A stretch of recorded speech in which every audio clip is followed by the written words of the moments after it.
Yeah, so quickly about myself. So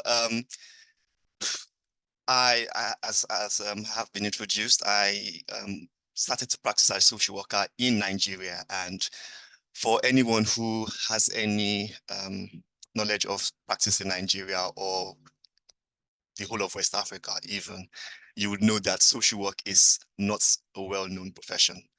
Um, as a matter of fact, I only learned about social work in 2007, 2008. And that's after I'd completed a diploma in law, because my plan was to actually be a human rights lawyer. And then my friend told me about social work, and I'm like, what is this social work? And I had to research. And at the time, I found out that I was going to go to Canada to study, and then I found out that 5 universities in Nigeria actually offered the course, and then I got admitted. Luckily, to study at the university where I practice, where I study social work, which is University of Jos, you needed to have a first degree or diploma at least in a related field. So psychology, sociology, law, and I was able to get in. So I finished and got qualified in 2013 and have been practicing since then. And then I moved to the UK in 2019, and then I registered with Social Work England in 2021. But I have done I did lots of social child protection in Nigeria for CFAB at the request of UK courts, UK local authorities. And I used to travel all around Nigeria. I'll tell you a bit about Nigeria when we get there, so you can see the complexities of actually practicing in the country. At the moment, I'm a life story worker for CFAB as well. I also manage a project called the Family Unification Assessment Project for them. I'm also a court-appointed guardian in private law proceedings. So I'm kind of like around all of the work that we do at CFAB. So I think I'm able to reflect what we do. In terms of, sorry, I need to move the slides. Yeah. So like Anne has said, we'll just be focusing on um, how to protect children when they move across borders, and helping you understand how to communicate with agencies or professionals overseas, and making use of the network and resources available to you.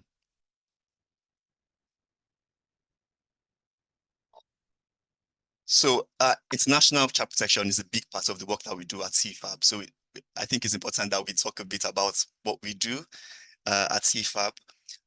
Initially, we were known as the International Social Services Great Britain. That was when we were established in 1955.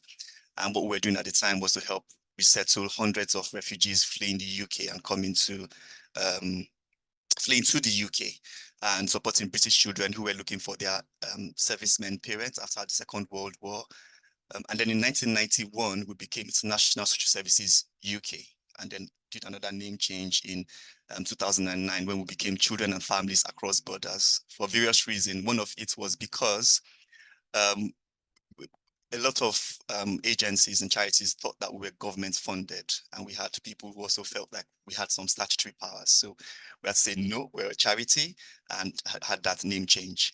The International Social Services Network is headquartered in Geneva, so they vet all of the work that we do, and we work with 100 partners in 130 plus countries. So some of these partners are central authorities, some of them are government agencies, like Children's Services Abroad. Some of them are charities, and we also have independent social workers that we commission to do some of the work that we do.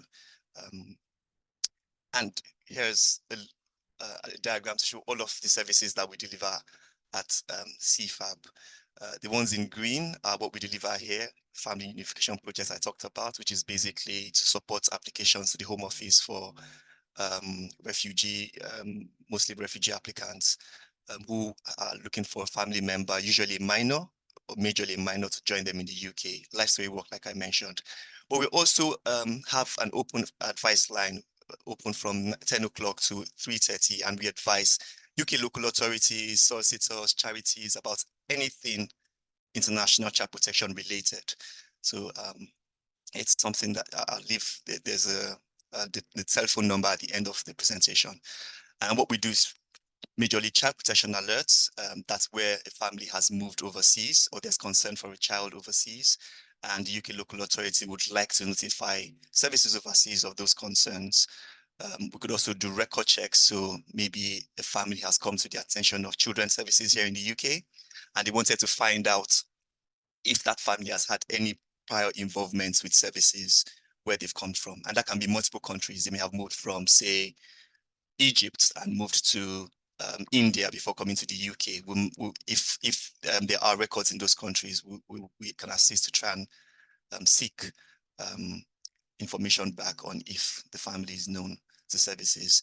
If it meets child protection threshold of the UK local authority, then we would not need consent. However, if it's a child in need case, for example, we would need the consent of whoever holds PR for the young person. And sometimes, aside from doing it, notifying services abroad, we can also ask for someone to go out to the home, confirm that the family is there, and ascertain that the child is safe.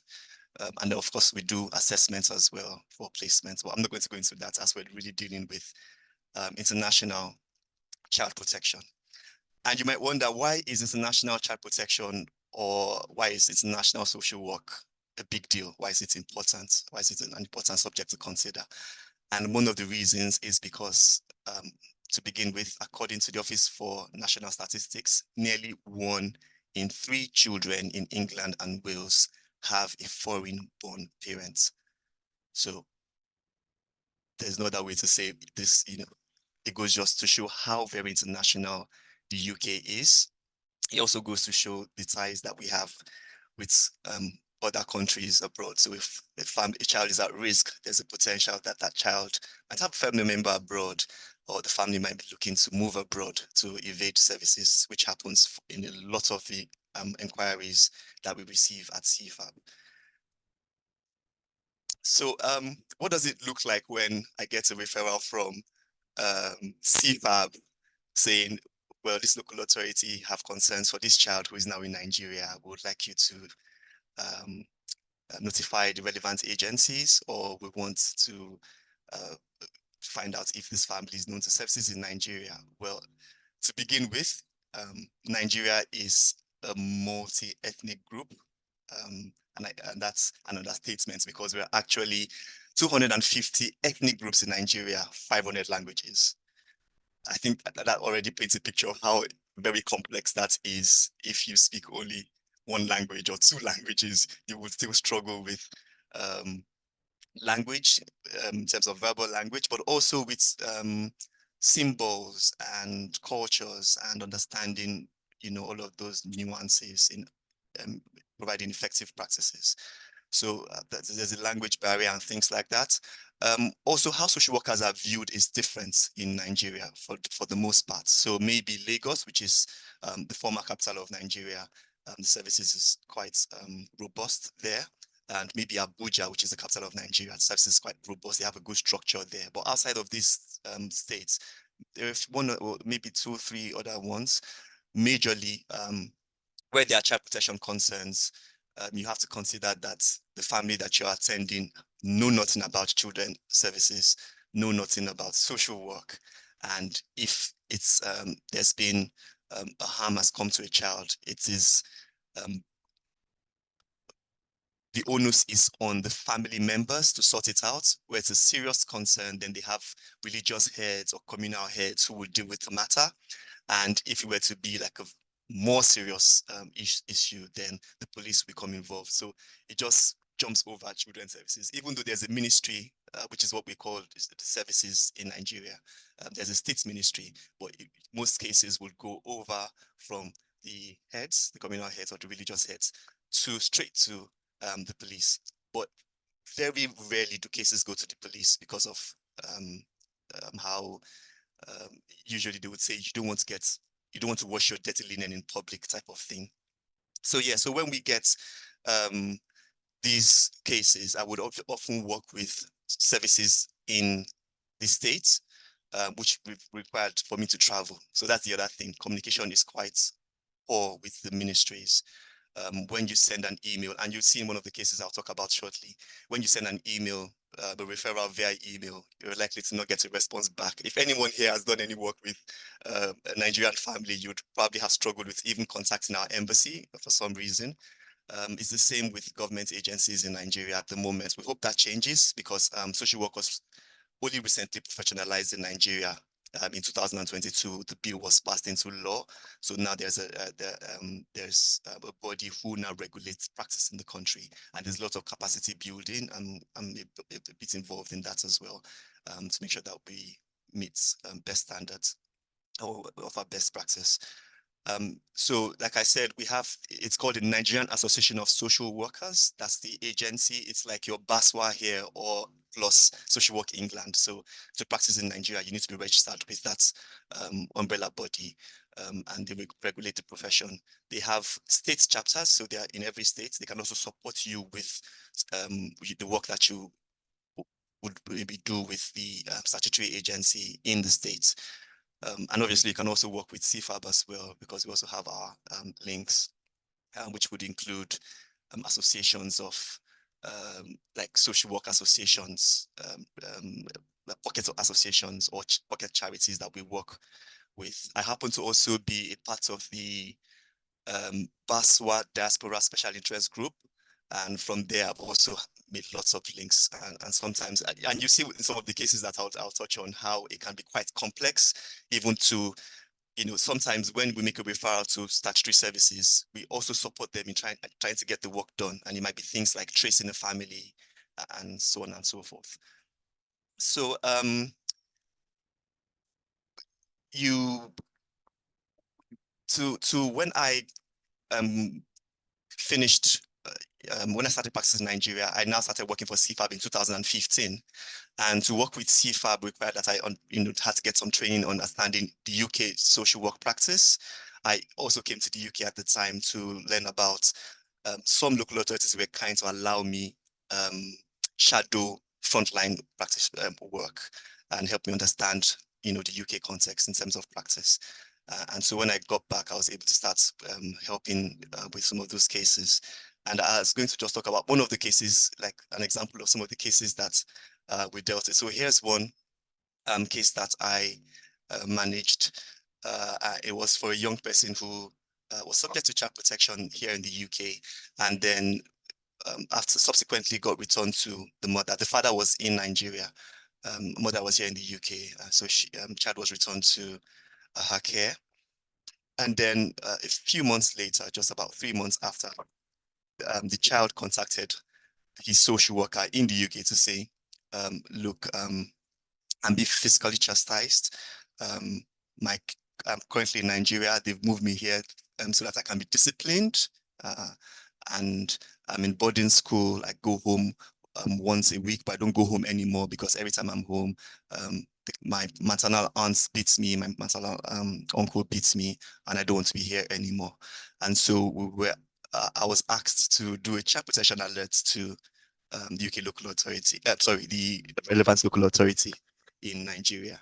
In the UK, easy job. We would just telephone or send a referral form.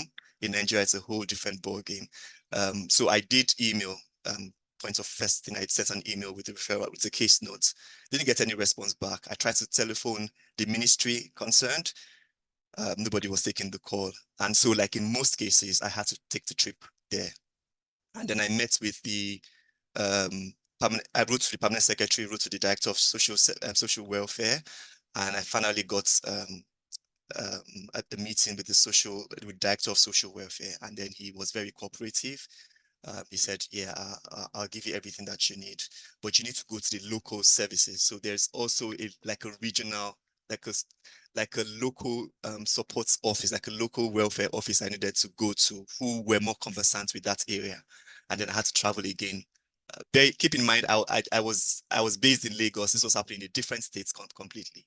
So I had to travel again to this local area and met with the head of the local social welfare office. Uh, Unfortunately, they were very thin in terms of resources. And so we had to agree a date that he will be able to accompany me to go to this home.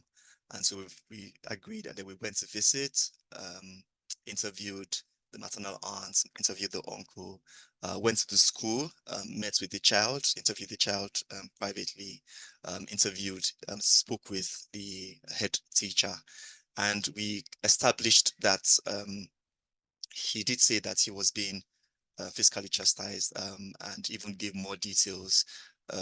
Said that they had forced him to get his hair cut. They held him, the uncle called people, neighbors, to hold him down and have his hair cut.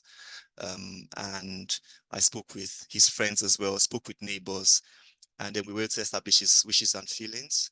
Unfortunately, we don't know the outcome of that case because CFAB's involvement is quite limited. So they've asked us to do a child protection alert. We've notified services in Nigeria. They are aware, but they've requested that we do a joint visit. We've completed a joint visit. We've submitted the reports back, but we didn't know what the outcomes were. But that's essentially what it takes to actually get a child protection alert done. So something that will take less than 10 minutes in the UK took me a couple of days. It took me traveling over to the state capital of the ministry, took me right into the permanent secretary, and the director had to also travel down to the local office, then practically got involved in actually getting the work done in terms of a welfare visit to inform what was the best, if the child was at the place, if the child was safe, and things like that. So that's one example of the difficulties in actually practicing in Nigeria. We also try to get police checks and social service record checks. For police checks in Nigeria, you need to have a passport, and this family didn't have a passport. So it's completely different from what's obtainable here in the UK. For social service record checks, the family were not known to services, but that's not that's more or less, it doesn't tell you the full story, because even if they've had any child protection matters, you probably might get more information from maybe the church, from maybe the neighbors, than you would get from children's services. Because if there were to be anything, there were to be any concerns for a child in the home, it probably might not get to the statutory agencies, if you get what I'm saying. And even the police might not be involved. So sometimes it needs a bit of creativity. We need to be innovative in finding out from neighbors, from groups like churches, cultural groups that they belong to find out if they've had any concerns for the children in the care of the concerned family. So that's that. I think the other thing to mention for police checks, I don't know if you have any cases that involve police checks, is that the family member would, if they had a passport, would often have to attend the office to get the checks in person, where they'll take their biometrics and fill out a form and all of that, and do it like a capture of their do a capture before the checks are completed. So that's also a difficult thing, because sometimes we advise local authorities that it will take 12 to 16 weeks to get record checks, to get police checks and things like that. It can be sooner, but it can take up to 12 to 16 weeks to get these things back. And that's all of this is the reason why, or some of the reasons why this happened. And some of the cases we might also get would be maybe to verify documents that local authority has received. Sometimes it's a birth certificate, sometimes an adoption card certificate, and sometimes a death certificate. And for birth certificates, usually you have the National Population Commission in Nigeria. They're the ones who would, all births and deaths are registered there, but it's not often the case. So what happens is that when a child is born in hospital, they get issued a birth certificate, but that's not the birth certificate recognized in Nigeria. They still need to take that birth certificate to the National Populations Commission for it to be registered, and then they would now issue a different birth certificate. What you now find happening is that you get a birth certificate from the UK local authority that's given by the family, but if you go to the Nigerian Population Commission in Nigeria, they tell you that that birth certificate is not valid, just because that family has not registered the child with the commission. So what we'll then need to do is to look at the birth certificate and then travel to the institution, the health institution that has issued it. So that would be like usually the hospital. I say usually because sometimes children may be born outside of the hospital, in particularly in more rural areas. Doesn't happen often, but in rural areas, we find occasions where that has happened, and then they have to swear off an affidavit in court, and then take that affidavit to the National Populations Commission. So, like I was saying, we would then have to travel to, go in person to the hospital that has issued the birth certificate to confirm that, they have records of the birth of that child. And when we do find that out, then we say, yes, this child was actually born here, but what has happened is that they haven't actually registered the birth with the National Population Commission. But sometimes we would go into the hospital and find out that that child wasn't born there. I had a case where I'd gone to where the the hospital that has issued the death certificate, and when I turned up there, it was a very remote area, but it was a mud house, um, and no one had been there for years. It wasn't operational. It had a signboard in front of it, but it hadn't been operated in years. Nobody remembered the last time it was in operation, because I spoke to the community chiefs, I spoke to people around the area, and they said, "Oh, that's not a hospital, it's just a building." Um, so things like that need verification. Sometimes there's a website, but we also sometimes need to have to go there in person. Most times, not sometimes, go there in person to confirm that this place does exist. The documents that were issued are actually authentic. We had an adoption case where, and it doesn't happen for most cases, by the way, we had an adoption case where we found out that the um, children were indeed adopted, but the documents that had been presented to the UK local authorities were false. In that case, the children, even though they were adopted, were not twins like the document claimed, and also were not even siblings. So they were two different people. And obviously, the DNA testing subsequently corroborated that fact. So and sometimes I turn up at the office and they're like, that document looks legitimate, but that's not that stamp is incorrect, or that signature is just wrong. I've had one case where the person who had signed the document was still in office, and the signature was not her signature. So yeah, so it can be a bit complex, and it's different things. So we usually would say liaise with agencies like CFAB. You could also liaise with the embassy, the Nigerian embassy, or whatever embassy you're working with. It doesn't have to be Nigeria. They might be able to liaise on your behalf with the relevant agency overseas to confirm that the documents that you have are authentic or valid. And how does CFAB assist? So CFAB assisted me in that case to communicate, for example, the challenges that I had with local authority, because sometimes you don't understand. It's just about making the referral to the local authority, statutory services, that they can take it up from there. Well, it's much more than that, and they explain it's like an intermediary between services overseas and UK local authorities, passing concerns. They supported me a lot, even when I'm doing my assessments, but it's not often the case for all of the partners that we work with. Um, we're only able to support independent social workers abroad.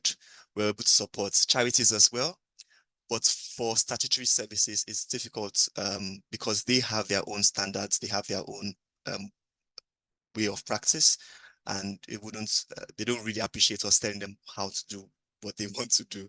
So most times we'll say, you know what, if you want to have a welfare visit completed, you need to you need to provide a list of questions or a list of areas that you would like for the statutory services or whoever is going out to visit the family to cover, to inform the report that you want to get back.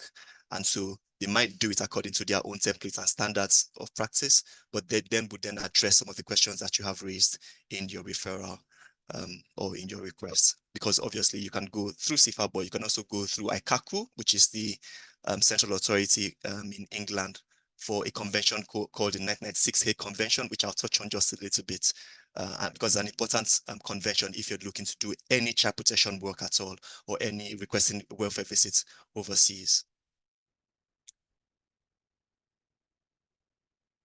So yeah, I feel this is covered.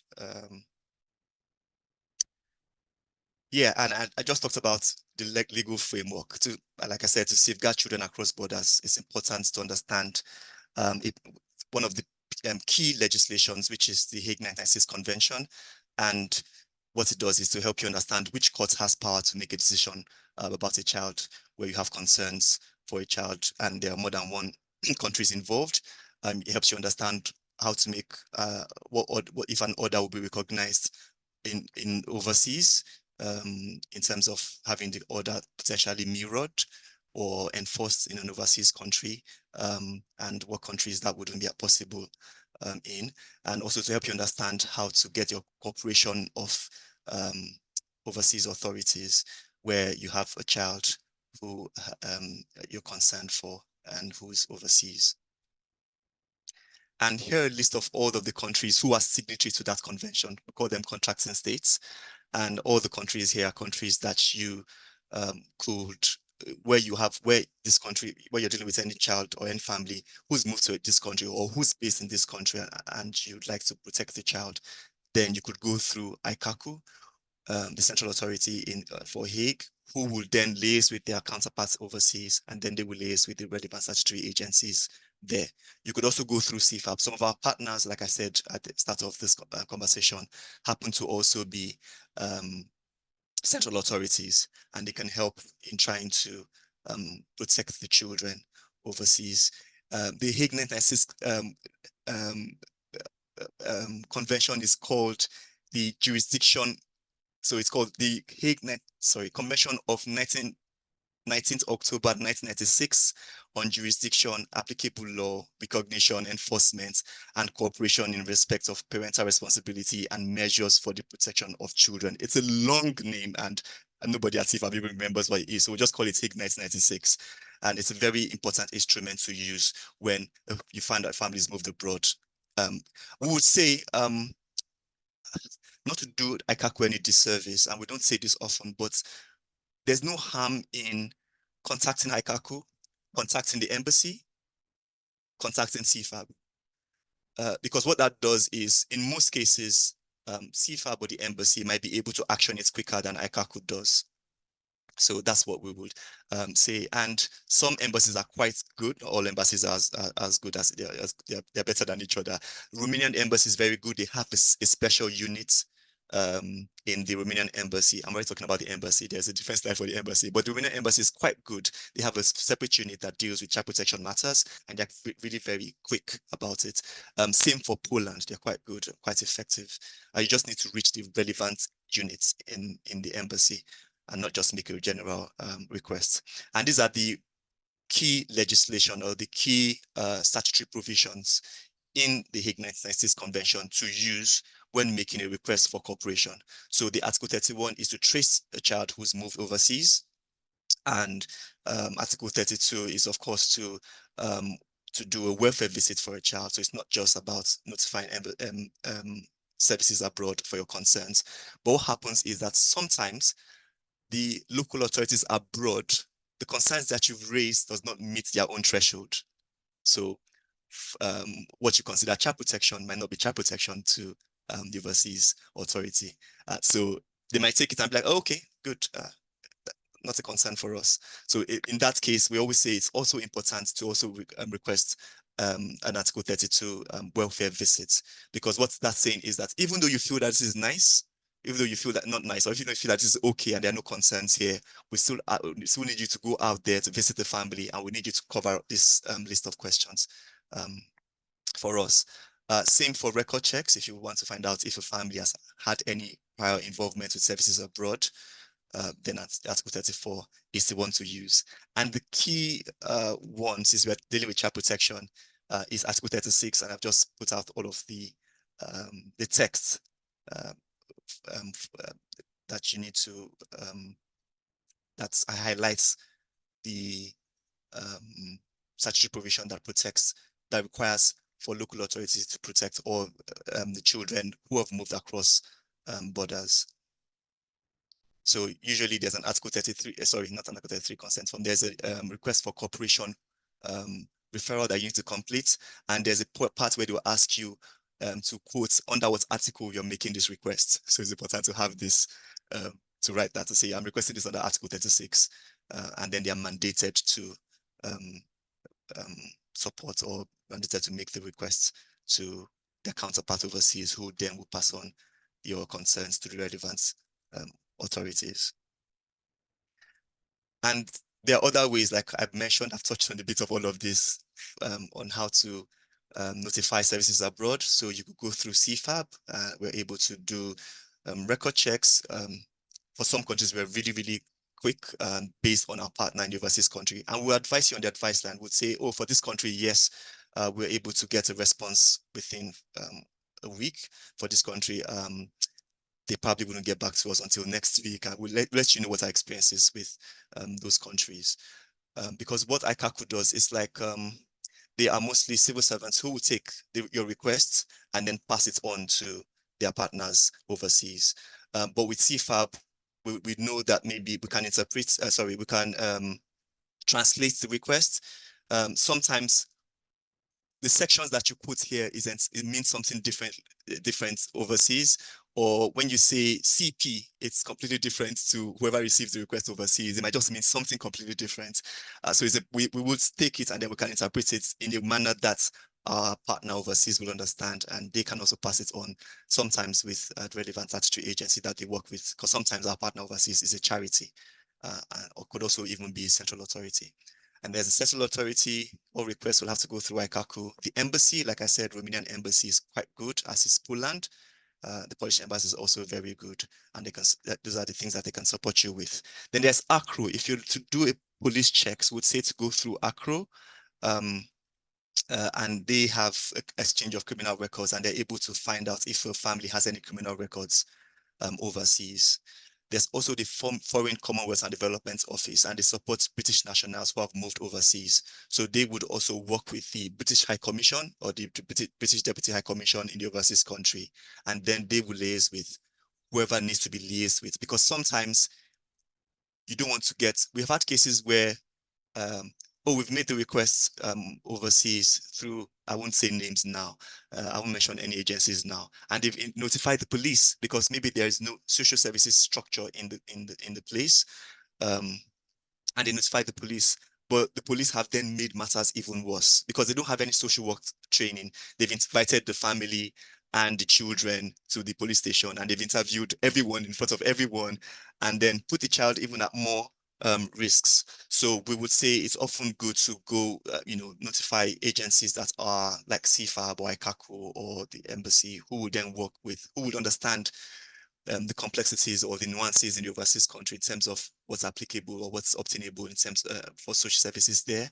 And sometimes you might have to use a charity. Sometimes it might be just a charity who do a lot of work with supporting children and women in the overseas country, like Afghanistan, for example, even though our partner in Afghanistan has had to flee to go to a different country because of the issues in Afghanistan. Yeah, so I thought it wouldn't be fair to not talk about wardship because it's an important tool in protecting children. So there are cases where children are not protected, they're falling out of the safety net, and wardship does is to provide them some sort of support in those cases. So the local authority can apply for wardship if that's the only way to achieve protection for the children, where, for example, the Children Act cannot provide protection, or where there's reasonable cause to believe that if the child is not protected, then significant harm will be suffered by the child and the support. And say, for example, FGM, female genital mutilation, or child abduction cases, or forced marriage cases. So what happens is that a child under a wardship becomes ward of the court. I'm sure some of you already know this. And so once the child is made ward of court, then it means that the custody of the child becomes vested in the UK High Court. And what that means is that no important step can be taken for the child, including moving the child out of the UK without informing the court. So sometimes the wardship order is accompanied with a protection order. It could be a FGM protection order or an FGMPO, like we like our acronyms, like Anne said, or FMPO, like a forced marriage protection order.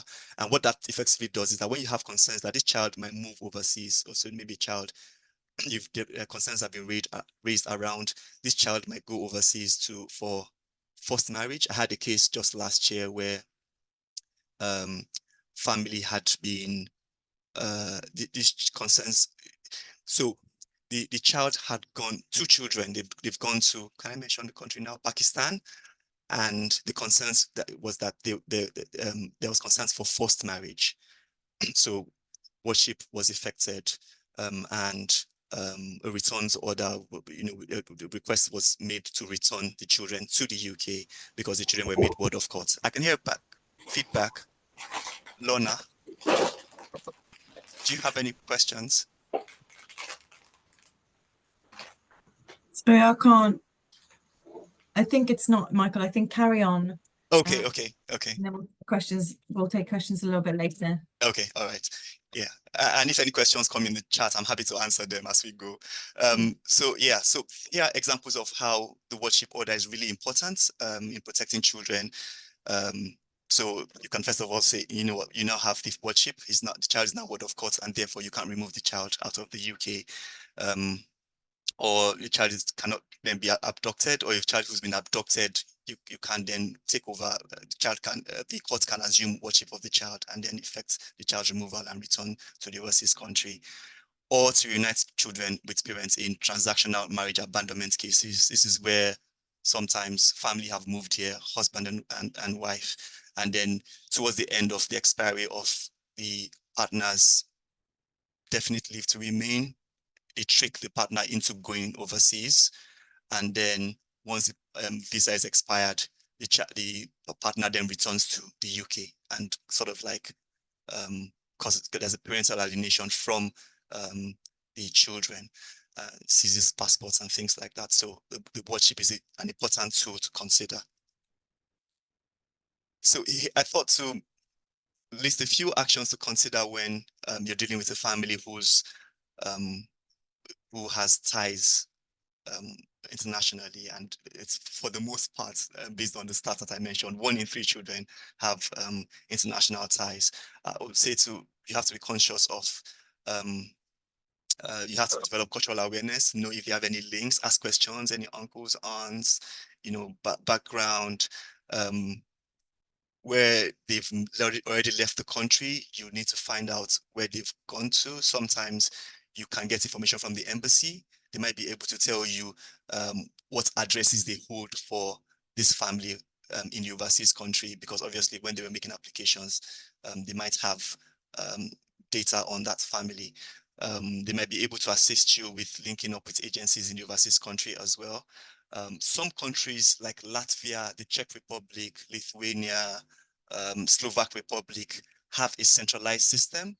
So sometimes, even when the family has moved overseas, and we'll say to act quickly, even when they've moved overseas, with just the full names of all family members and the date of birth, they might be able to track the family and tell you what the family's address.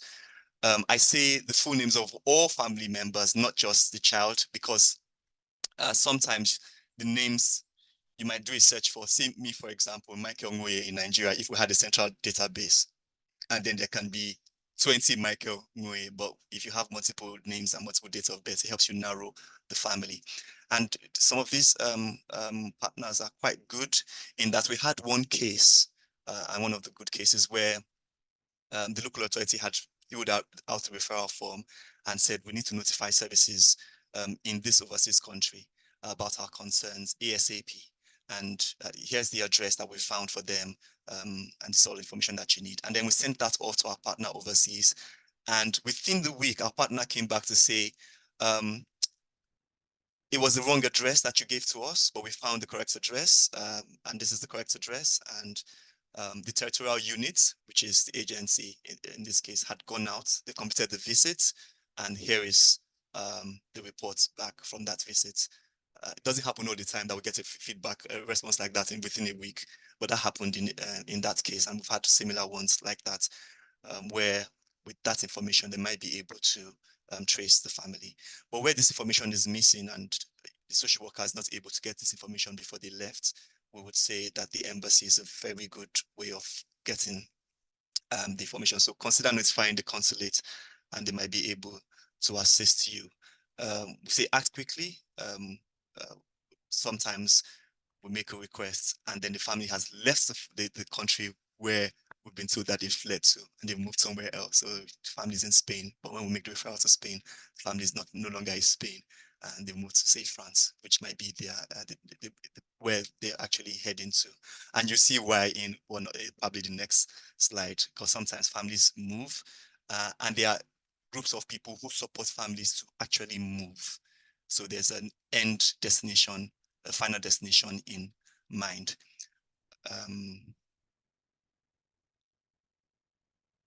And here's one of those websites. It's just to help you understand that even though you are doing so much work to try and protect children, there are people who are also doing so much work to try and make sure that they evade services. And here's one of the websites, forcedadoption.com.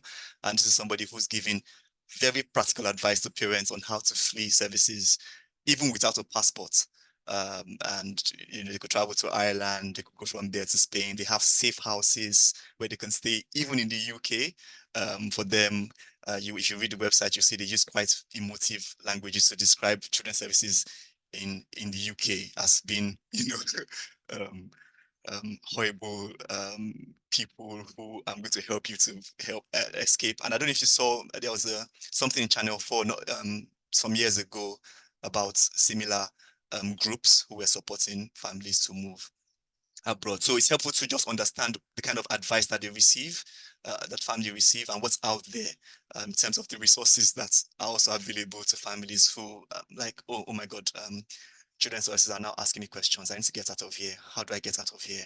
There are groups, Facebook, internet, all of that, that support them, um, provide fake passports, keep them in a safe house, give them documents they need to move, and then help them to move up until they get to the final destination.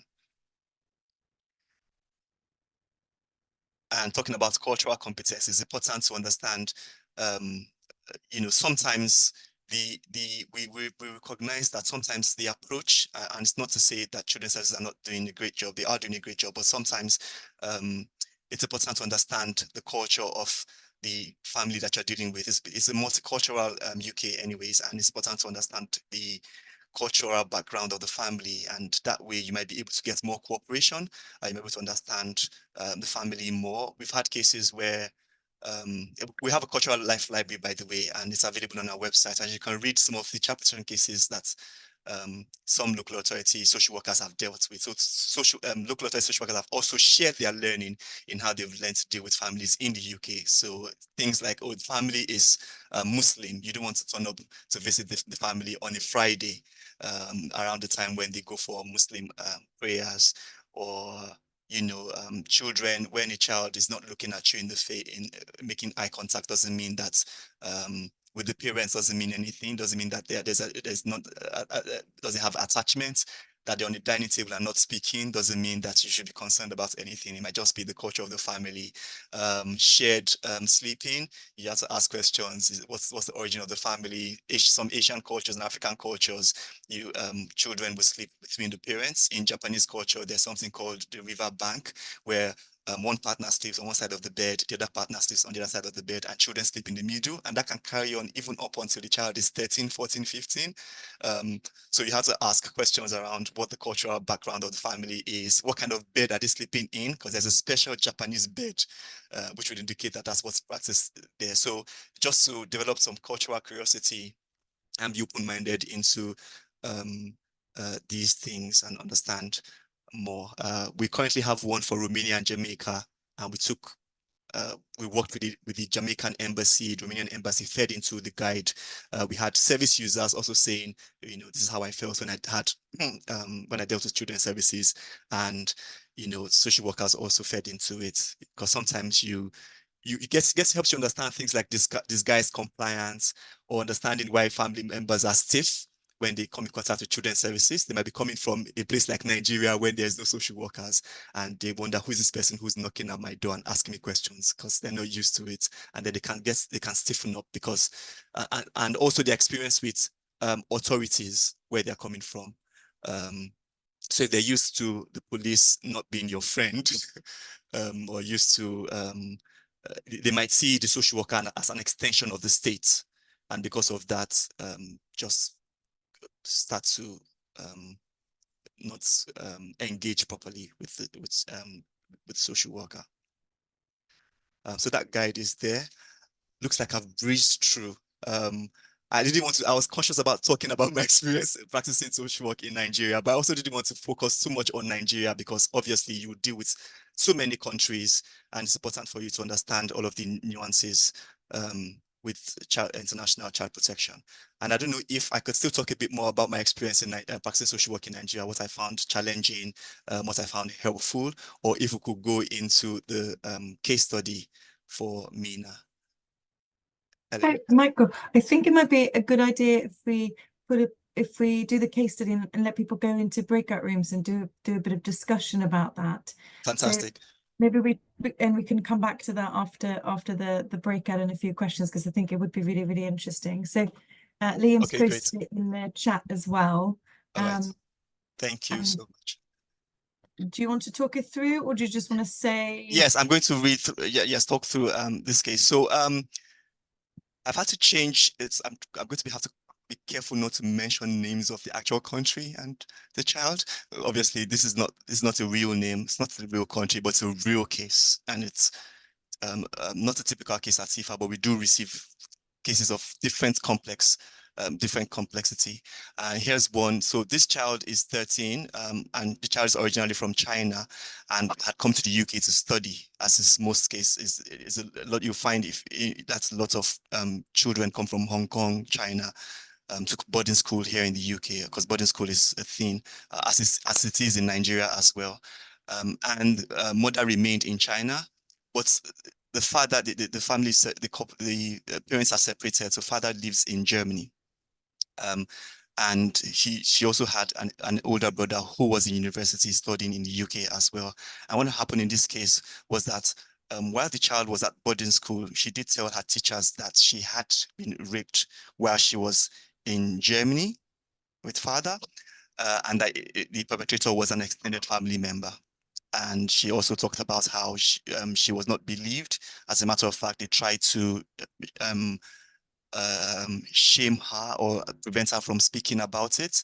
They didn't even believe that it had happened. And she had all of these concerning behaviors in school, obviously, as a result of all of the trauma that she had experienced. She was self-harming. She was entertaining suicidal thoughts, suicidal ideation in there as well. And, you know, when it got to the point of Mina returning to China, she did say that she didn't want to go to China because her mother was physically violent towards her. As a matter of fact, mother believed that she was demon possessed or possessed by an evil spirit, and she's raised these concerns.